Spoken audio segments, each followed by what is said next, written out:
Termina hoje mais uma semana em que Portugal e Espanha voltaram aos mercados. As operações não são comparáveis, mas ainda assim há uma tendência de descida nos juros relativamente às colocações feitas por Portugal, uma subida relativamente àquilo que é o juro pago pelo Reino de Espanha. São comentadores habituais deste Conselho Consultivo à sexta-feira, Rogério Fernandes Ferreira, Miguel Malaquias e também Mário Caldeira Dias. Agradeço aos três a vossa presença. Rogério, começo por si, para lhe perguntar como é que olhou para estas duas emissões e, sobretudo, essas declarações de alguns intervenientes importantes no mercado financeiro, consultados pela agência Reuters, que davam conta de que Portugal parece ser, por enquanto, um caso exemplar, está tudo a correr bem, e recomendam também que Espanha deveria olhar para aquilo que é o trabalho feito pelo governo português. Eu acho que são aparentemente boas notícias para Portugal, porque é evidente que não se pode fazer essa divisão dessa forma, porque Espanha é de facto o principal mercado de exportação de Portugal. E, portanto, tudo o que acontece em Espanha, e, portanto, esses sinais negativos e até de alguma forma de ameaça do resgate total em Espanha, são obviamente negativas para Portugal. Do ponto de vista, eu diria, promocional ou comunicacional, se quiser, Portugal esteve durante esta semana um pouco no modo de cima, e nessa perspectiva, que é uma perspectiva até de credibilidade das medidas que o governo português tem tomado, acho que as notícias, sob esse ponto de vista, são boas. Miguel, quando olhamos para este enquadramento, obviamente há aqui uma variável muito importante que se chama variável externa, Europa, e essa, obviamente, nós não conseguimos controlar. Nós, Portugal, obviamente. Pois, infelizmente não conseguimos controlar, e Portugal é muito afetado pela conjuntura europeia, mundial, e, em particular, pela conjuntura espanhola. Espanha está a atravessar um momento muito complicado. Perspectiva-se uma nova contração da atividade económica, e será já a terceira nos últimos 4 anos, ou, portanto, terá aqui um impacto significativo ao nível da procura externa dirigida às exportações portuguesas. A nível de contas públicas, registrou um déficit muitíssimo elevado em 2011, não cumpriu os critérios que estavam estabelecidos para as metas deste ano, e, portanto, os mercados têm vindo a penalizar a Espanha por essa questão. E depois toda a estratégia que tem vindo a ser seguida pelo governo espanhol, com avanços e recuos, agora com o anúncio de um programa de austeridade, o maior programa de austeridade de que há memória na democracia espanhola. Tudo isso vai afetar o consumo interno, a procura interna espanhola, e também, uma vez mais, esta procura dirigida aos mercados externos nos quais nós estamos incluídos. Eu penso que a nossa estratégia tem sido uma estratégia de tentar recuperar a credibilidade financeira junto dos investidores e dos mercados internacionais. Desse ponto de vista, creio que tem sido feito um trabalho muito feliz, muito bem conseguido. A Espanha está, de facto, uns meses atrasada no que respeita a este ponto face a Portugal. Portanto, há aqui um trabalho. Aliás, não deixa de ser curioso que este programa de austeridade espanhol é muito semelhante ao programa de assistência económica e financeira a Portugal, com um delay significativo. Portanto, teremos de aguardar.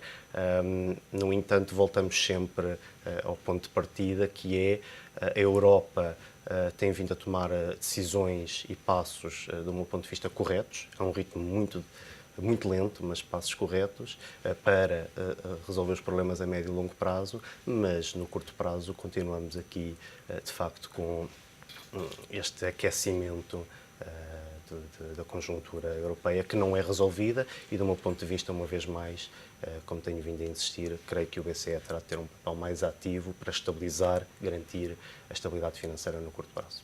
Professor Mário Caldeira Dias, quando olhamos para esta situação, nunca é, obviamente, uma boa notícia quando o nosso principal parceiro económico está nesta situação, mas se olharmos mais em perspectiva, para além da espuma dos dias, este grande ajustamento que grandes economias europeias estão a sentir é estrutural, ou de facto há alguma possibilidade, de, através do BCE, de outras medidas, alterar esta que é uma tendência que vemos há muito tempo, que é um necessário ajustamento e forte das várias economias europeias, numa lógica de globalização que obviamente estão a competir com outras economias bem mais competitivas, nomeadamente ao nível dos custos de trabalho? Não, de facto, o ajustamento é estrutural e é profundo, e está a dar corpo a uma tese que muita gente defende, que os ajustamentos devem ser violentos e rápidos para a seguir preparar as condições de um desenvolvimento posterior. O problema que isso traz, muitas vezes, é que as implicações sociais e no tecido produtivo são de tal forma fortes que não deixam depois muita margem para um crescimento rápido e, enfim, bem estruturado. Inclusive a própria Espanha e, quer dizer, por um lado também a Europa, ao chegar normalmente atrasada, tem deixado também que o efeito de especulação continue a funcionar. E esse efeito de especulação não é só mau por si, é mau porque aumenta drasticamente o serviço de dívida. E o serviço de dívida, por sua vez, condiciona os déficits. E os déficits funcionam como um enorme empecilho à capacidade de recuperação das próprias economias. Eu julgo que as cartas estão na mesa e havia também que jogar o mais rapidamente possível, que a Europa vai ter que saber o que é que quer dizer. Inclusivamente, muitas das consequências que estão a haver agora por causa deste tipo de medidas de ajustamento são algumas delas pouco previsíveis, não é? No caso da Espanha, por exemplo, a Espanha vai fazer um ajustamento, provavelmente não é tão forte como o nosso. É verdade que o seu problema está centrado na banca, é verdade que a sua dívida global é menor que a nossa, mas as taxas de desemprego já estão nos 25%. Mais austeridade significa que elas podem chegar calmamente aos 30%. Mas 30% de taxa de desemprego média significa, já não descontando as pessoas que não são facilmente apanhadas pelo sistema estatístico, significa que 60% dos jovens vão ficar desempregados. E uma taxa de desemprego de 60% dos jovens significa que, em algumas regiões, porque as variáveis económicas e sociais nunca são homogéneas, haverá sítios em Espanha que a taxa de desemprego dos jovens pode chegar aos 80% ou 90%.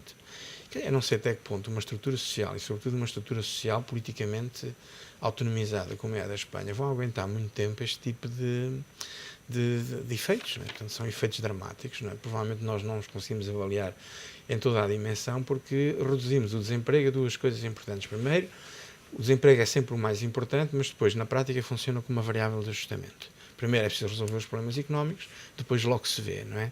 Funciona como primeira variável e, portanto, os políticos não levam para a realidade a prioridade que dão ao desemprego ao nível do discurso. Portanto, isto é um drama que nos pode ser muito caro, porque eu não sei até que ponto as sociedades continuarão a ter capacidade para absorver esse tipo de choques. Não é? E até basta dizer isso.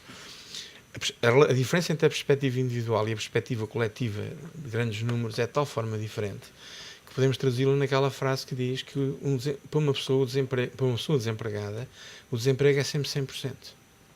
E isto julgo que traduz um pouco. Porque, obviamente, a sua amostra é muito mais próxima do que os dados estatísticos que acabam por ser bem mais abstratos. Rogério, esta semana tivemos a divulgação de um conjunto de números. O desemprego aumentou, a atividade económica caiu, as exportações mantêm-se, enfim, relativamente sólidas, mas com um crescimento menor. Há aqui um conjunto de indicadores do painel de bordo que indicam que, obviamente, aquilo que já se sabia, que a economia portuguesa está a entrar numa fase mais deprimida. E há também essa, eventualmente, mudança ou trade-off entre ter mais um tempo para cumprir este plano ou, eventualmente, mantermos este esforço, como dizia o professor, mais duro em menor tempo. Qual é que lhe parece que seria o caminho mais indicado? Eu posso dizer, talvez, qual é que há de ser o caminho mais provável. Eu diria, apesar de tudo, acho que os indicadores não são assim tão negativos. Aliás, há algumas notícias no sentido de que o crescimento económico este ano até está ligeiramente revisto em alta, ainda que para o ano esteja revisto em baixa, pelo menos é os dados que eu tenho em ligação.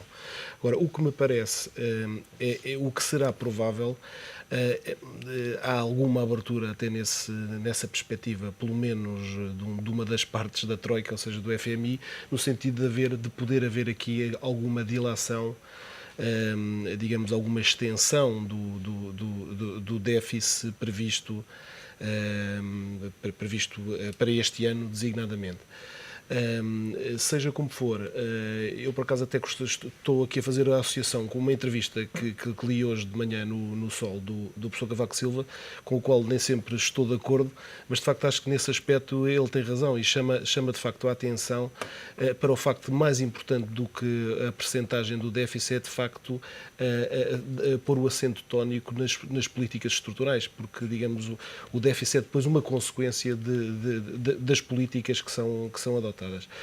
Portanto, o que acho provável, apesar de tudo, é que haja alguma margem, de facto, para criar aqui algum desafogo ao nível das metas do déficit que foram assumidas pelo governo português perante as instâncias comunitárias, nomeadamente. Miguel, com base nestas últimas análises, ressonâncias magnéticas e raios-x, que diagnóstico é que faz do paciente de economia portuguesa? Bem, eu penso que o Dr. Rogério Fernandes Ferreira referiu os pontos essenciais, de facto, a atividade económica este ano. A contração da atividade económica este ano será menor do que se esperaria. para o ano provavelmente teremos estagnação, do meu ponto de vista poderemos ter aqui uma pequena contração da atividade económica. O desemprego este ano, de facto, face até a revisões anteriores, avaliações trimestrais anteriores da Troika, será maior do que estava previsto. Portanto, temos aqui, no fundo, é a confirmação daquilo que temos vindo a falar durante os últimos meses. Há uma área que é a área do desemprego, em que está a correr claramente pior do que se esperaria.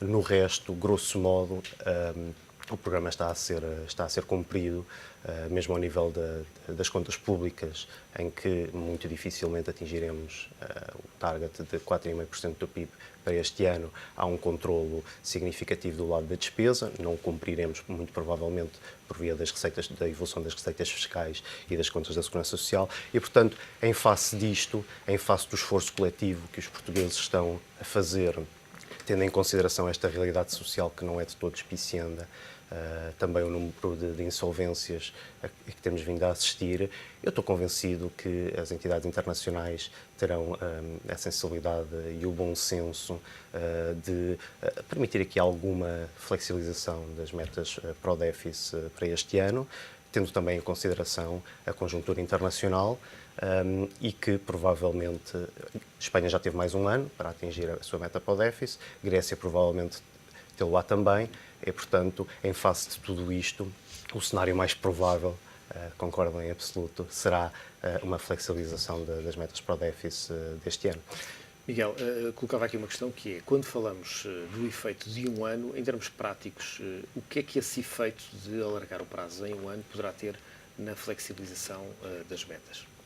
Para não é alargar o prazo, depois na prática refletir-se-á nisso que está a referir, mas eu penso que o mais importante é no fundo, flexibilizar a meta para este ano, que depois, obviamente, em consequência disso, estender-se-á o target dos 3%, que é a meta que todos queremos atingir, por mais um ano.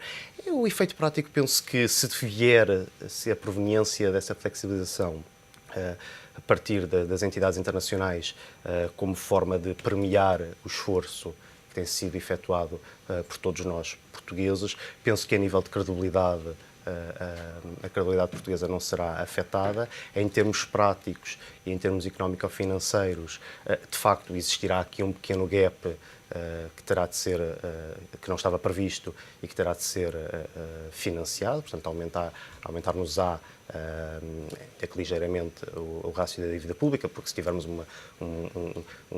tendo um target de 4,5% para este ano, e se o déficit for superior, esse diferencial não estava previsto e terá de ser naturalmente colmatado, mas hoje em dia, até com as taxas de juro das nossas colocações de bilhetes do Tesouro nos mercados, penso que poderá ser facilmente resolvido esse problema e, portanto, diria que não terá impactos negativos tão significativos. Tem um impacto, sim, muito positivo de impedir que recorramos a novas medidas de austeridade que penalizem ainda mais a atividade económica e os indicadores sociais. O Sr. Amarelo Caldeira diz, é possível já conseguirmos perceber o que é que se está a passar com o mercado de trabalho em Portugal e porque é que as previsões que apontavam para uma determinada taxa de desemprego acabaram por sair, perdão, uma expressão, furadas? Assim, como disse há pouco, quer dizer, mesmo ao nível económico, estas notícias, como disse, são boas, mas é sempre cedo para deitar foguetes ou para embandeirar em arco, como diz a sabedoria popular, porque assim que o crescimento começar a aumentar, e o que se procura, julgo, com isto é uma nova articulação entre duas coisas extremamente ligadas, que é o déficit e o crescimento económico. Não estão muito ligadas e é preciso uma nova articulação, isso pode permitir isso.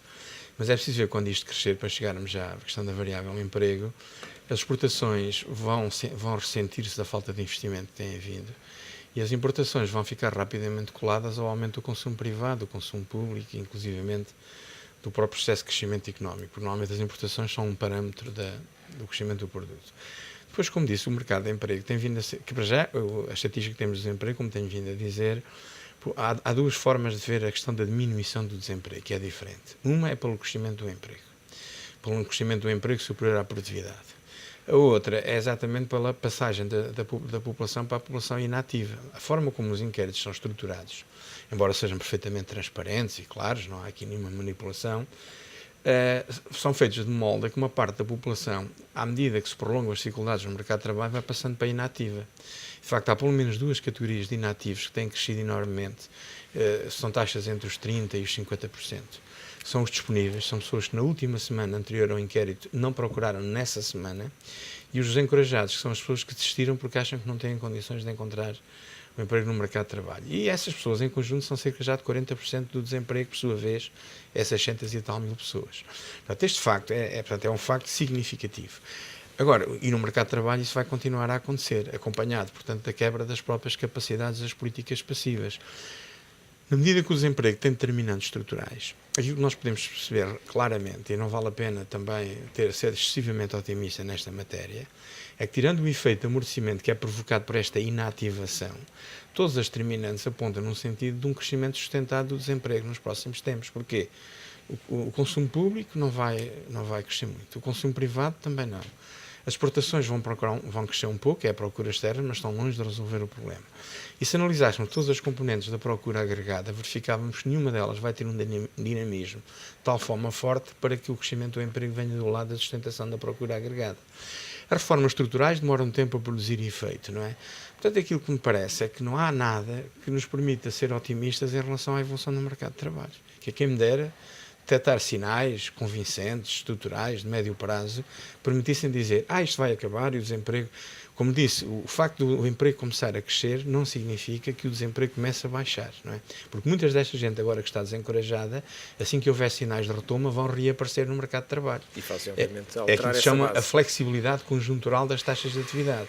E, portanto, eu, sinceramente, em relação ao nível de desemprego, não consigo, e quem me dera conseguir, ver nenhum sinal de otimismo forte relativamente ao futuro próximo. Quando digo futuro próximo, é daqui a 1 ano, 2 anos, quer dizer, não consigo ver isso. Rogério, esta semana foi anunciado pelo Governo uma alteração relativamente à possibilidade de utilizar algumas faturas em alguns serviços, nomeadamente restaurantes, cabeleireiros, mecânicos, entre outros. Parece-lhe que é uma atitude positiva para tentar controlar alguma economia paralela ou não tributada, como é o objetivo do Governo? Esta medida, de alguma forma, já estava prevista na proposta de Lei do Orçamento do Estado para 2012 e depois consta também da Lei do Orçamento do Estado para 2012. E previa-se, de facto, a possibilidade de uma dedução até 5% do IVA ao nível do Imposto sobre o Rendimento, do IRS, salvo erro, do IMI e do Imposto Único de Circulação. Portanto, eu julgo que isto se trata de uma concretização, agora anunciada, desta autorização legislativa que, segundo percebi da comunicação social, terá efeitos a partir de 2013. Eu acho que a medida em si mesma é positiva, na medida em que chama a atenção do consumidor para a necessidade de pedir e de exigir a fatura. Portanto, há não apenas o dever de emitir a fatura, mas há também aqui um dever também de exigir a respectiva fatura, precisamente para combater a informalidade que existe na economia. Portugal não tem uma informalidade tem uma informalidade, digamos, comum relativamente, em termos médios, aos dos países do sul da Europa. Em França, se comparamos com França e Inglaterra ou com os países nórdicos, obviamente, que esta economia informal em Portugal é de facto muito superior. Portanto, as medidas que vão no sentido de diminuir a economia paralela são de facto positivas. Eu acho que, de qualquer forma, nós temos aqui também uma situação a que já assistimos ao tempo da doutora Manuela Ferreira Leite. Como sabe, havia já esta medida em termos estruturais, já estava prevista e foi abandonada. Na altura terá sido abandonada precisamente pelas dificuldades de implementação e um pouco pela relação de custo-benefício. Tanto quanto me parece, neste momento, através da informatização, a concretização destas medidas tornou-se um pouco mais fácil, ou pelo menos mais controlável ou fiscalizável. De qualquer forma, ainda assim, acho que os limites são limites curtos. Se me pergunta a minha opinião, não acho que seja a medida que vai resolver este problema. É um sinal que se dá, que é um sinal positivo. Eu preferia que se adotassem medidas mais de fundo, estruturais, e temos aqui exemplos noutros países que podiam ser utilizados e que não são exemplos deste género. Por exemplo, em França foi adotado há alguns anos um sistema que é conhecido pelo cheque CESU, foi adotado pelo ministro Borloo na altura, em que se passaram as obrigações acessórias e as obrigações declarativas para terceiros. Veja, por exemplo, em Portugal são tão difíceis, é tão difícil cumprir as obrigações acessórias e declarativas que as pessoas nem as conhecem, que passar esta obrigação para outras entidades como os bancos ou as companhias de seguros, portanto, desobrigar as pessoas de ter que apresentar declarações acessórias por causa da melhoria que têm em casa, facilitam de facto a vida às pessoas, trazem, aliás, esta medida francesa foi uma medida mais do que combate à economia informal, trazer para a Segurança Social precisamente uma série de imigrantes ilegais que estavam em França e que, portanto, teve depois esta vantagem de promover, de trazer para o sistema pessoas que, de facto, estavam de fora e também, nesse sentido, de integrar no sistema fiscal francês pessoas que se tinham mantido à parte, nomeadamente nos serviços ditos ao domicílio. Portanto, há aqui exemplos, se quiser, de direito comparado a de outros países que se podem ir buscar e que para mim seriam medidas de fundo muito mais interessantes e muito mais inovadoras do que esta. Agora, não deixe de dizer que, apesar de tudo, acho uma medida positiva e acho, aliás, que é uma medida que provavelmente terá mais êxito do que aquela que foi adotada aqui há alguns anos, porque está mais preparada do ponto de vista informático. Uma questão que me parece essencial quando olhamos para a evolução daquilo que é o fisco nos últimos anos, uns bons longos anos, houve uma grande alteração daquilo que é a forma como olhamos para o fisco. Hoje, de facto, os contribuintes sentem que têm mesmo que cumprir as suas obrigações. Há 10, 15 anos havia algum laxismo relativamente à questão fiscal. Hoje a máquina fiscal, nesta última década e meia, diria 2 décadas, conseguiu de facto inverter essa imagem que tinha relativamente ao contribuinte português. Se quer que diga, acho que é só a imagem, porque de facto a administração fiscal nos últimos 10, 15 anos sempre demonstrou uma enorme eficiência na cobrança dos impostos. Aliás, ao contrário do que se passa na Grécia, e o que aliás justifica que o nosso problema não seja igual ao da Grécia. Julgo que é esta a grande questão. Nós temos temos uma administração tributária que é de facto eficiente em comparação com outros países que não conseguem de facto atingir os resultados que atingiu a administração tributária portuguesa. O que nós assistimos foi, nos últimos anos, uma informatização de procedimentos e de processos com grandes vantagens do ponto de vista da eficiência na arrecadação dos impostos. E, portanto, isso de facto tornou de alguma forma mais visível, mais presente a administração tributária e é um bom sinal para incentivar o cumprimento deste dever fiscal de pagar impostos. Miguel, um comentário sobre esta questão. Bem, eu penso que a medida em si, o princípio é positivo, é chamar os contribuintes a fiscalizar ou a ajudar na fiscalização da economia informal, da dita economia informal, e, portanto, desse ponto de vista, parece-me bastante positivo. A forma ou o mecanismo utilizado é que me parece que poderá ser melhorado e informa aqui de algumas características que, do meu ponto de vista, são menos bem conseguidas, digamos assim. Desde logo porque se cria um novo benefício fiscal, e desse ponto de vista, numa altura em que se pretende precisamente percorrer o caminho inverso e em que se estão a retirar tantos benefícios fiscais em áreas críticas para as famílias e para as empresas, introduz um novo benefício fiscal nesta matéria. E só isso para ter é a forma de compensar que todos nós passemos a trabalhar para o fisco. Não é? Exato.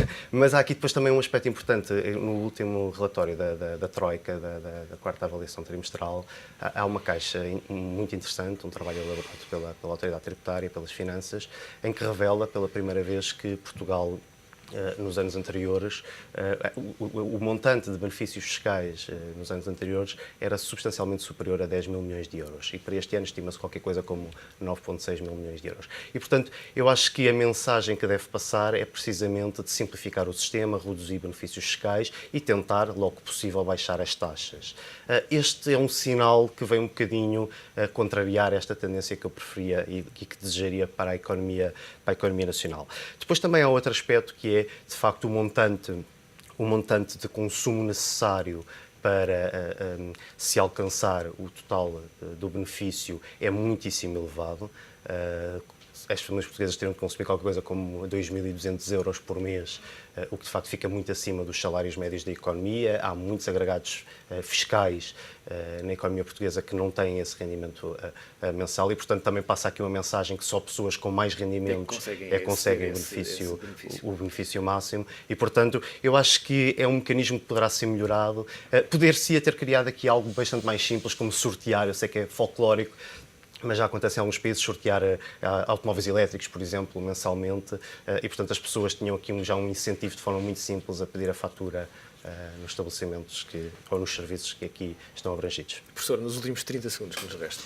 É só para dizer que há um problema de eficiência na relação entre o estímulo e o objetivo desejado e que o benefício conseguido é 1 para 1000, não é? É inferior a 1 para 1000, não é? O que de facto é um incentivo relativamente ridículo face aos objetivos que se querem atingir, não é?